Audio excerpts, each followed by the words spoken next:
Kubwa iliyotuleta hapa ni kuja kufungua biashara hii ambayo ni ya kutoa huduma kwa 100%. 100% hapa sisi tunatoa huduma tunayoitoa. Nadhani Mheshimiwa Meya pia umejionea baada ya kuzungukia eneo letu, umekutana kuna chumba cha barber shop, kuna chumba cha kinachotoa huduma kwa ajili ya watu wa facial wenye matatizo ya ngozi, lakini tunacho chumba kingine cha massage ambacho kiuhalisia kile ni chumba cha kitibabu. Kile ni chumba cha tiba, kwa sababu huduma zilizoko mle ni matibabu. Kuna wagonjwa wanaokuja wameparalyze, wana matatizo ya magoti, wana matatizo yoyote ambayo yanahusiana na mifupa. Kuna vifaa viko vya umeme tumeleta vya kisasa kabisa, uwekezaji ambao kiuhalisia vifaa kama tulivyoviona leo sio rahisi kuvipata kwa mazingira ya kawaida. Hapa mwekezaji kwamba mpaka dakika hii amesha ajiri vijana 28. Tunakushukuru sana mwekezaji, na naamini kesho na kesho kutwa basi huenda vijana zaidi ya 100 au 150 mpaka 200 basi wataajiriwa maeneo haya. Tunakushukuru sana Kadinda. Kwanza pia tukuahidi kwamba sisi wana Rwanda tutakufanya uwe salama. Bahati nzuri hapa mwenyekiti wa serikali ya mtaa yuko hapa, lakini pia hata balozi wa eneo hili yuko hapa. Yote hii ni kukuhakikishia kwamba utakuwa na ulinzi uliokamilika, kwa sababu mkono sisi wana Mbeya.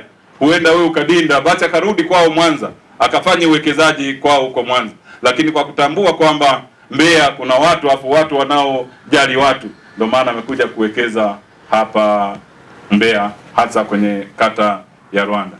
Tuendelee kumshukuru Mheshimiwa Rais wa Jamhuri ya Muungano wa Tanzania, mama yetu Mama Samia Suluhu Hassan, kwa namna ambavyo ametoa maelekezo na katika sera nzima, sera ya uwekezaji kwa wananchi wetu, hasa wawekezaji wa ndani katika nchi yetu ya Tanzania. Maeneo mengi sasa hivi wanawekeza vijana wetu, wanawekeza kufanya biashara wetu katika nchi yetu katika maeneo mbalimbali. Kwa hiyo ni sera nzuri ambayo Mheshimiwa Rais anaisimamia na sisi tunaendelea kuitekeleza, kuona kwamba miji yetu inakwenda kubadilika. Wazo la kuwekeza, lakini pili wazo la kuwekeza katika jiji la Mbeya, kwa sababu unaweza kaamua kuwekeza lakini usiwekeze Mbeya, lakini yeye amedhamiria na akaona kwamba awekeze katika jiji letu la Mbeya. Tunasema kwamba sasa jiji la Mbeya tunakwenda kubadilika, ni lazima sisi tukamuunge mkono.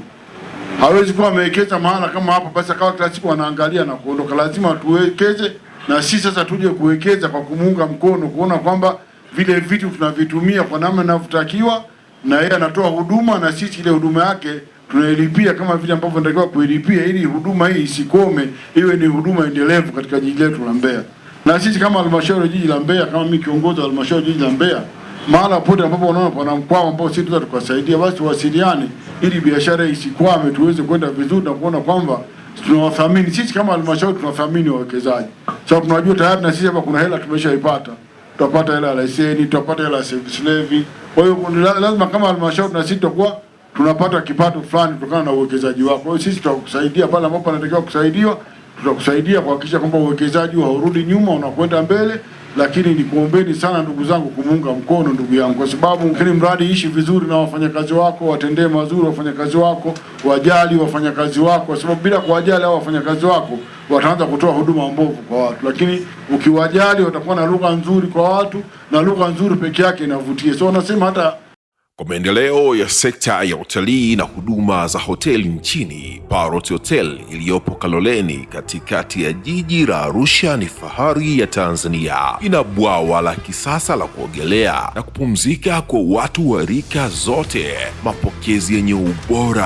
Hapa utapata kahawa safi na vinywaji baridi vya kila aina, lifti za kisasa za kupeleka kwenye floor 13 zenye vyumba zaidi ya 100, vyumba vya kulala vyenye mazingira salama na tulivu, vyenye joto la upendo na baridi ya starehe, kumbi za mikutano zenye vifaa vya kisasa, mazungumzo ya kitaifa na kimataifa, sehemu nadhifu ya chakula yenye kuleta hamu, vyakula vyenye viwango vya ubora wa afya. Baada ya uchovu wa kutwa nzima, kuna baa ya kipekee kwa jioni yako ya kukumbukwa. Karibu Parrot Hotel kuonja ladha mpya ya maisha.